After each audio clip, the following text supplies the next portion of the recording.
throughout that process, I went through divorce.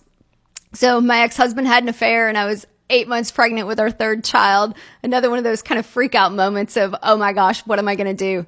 And so I was trying to figure out if I was going to sell the property, because how was I going to do all this by myself? And the how am I going to do it by myself is a thing that as women, we hear our whole lives, that you can't do that by yourself. You need a husband, you need a man. Like it's not thought of as something that women do on their own. When I go to the conferences, I'm literally the only woman there by themselves. Like it's husband and wife couples.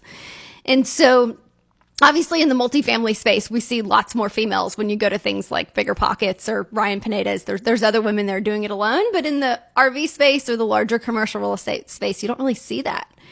And so I was really lucky. When I talked to the bank, my banker said, Heather, why don't you just because my ex-husband owned 20% of that property.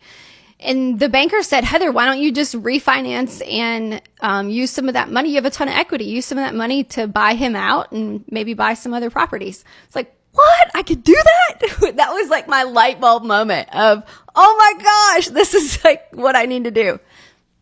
So I did that first refinance, bought my ex-husband out, and I realized at that point, because of what we're talking about, how active of a property that was.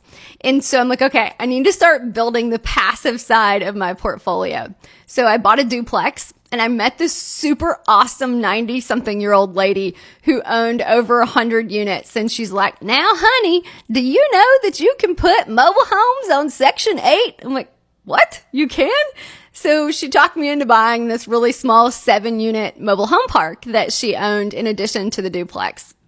And she had 7 trailers on those lots, and she was renting them through Section 8 for $1,200 a month per trailer. So I paid like $135,000 for 7 trailers, but they all rent for over $1,000 a month. And so that was my next light bulb moment of being able to put mobile homes through the Section 8 program.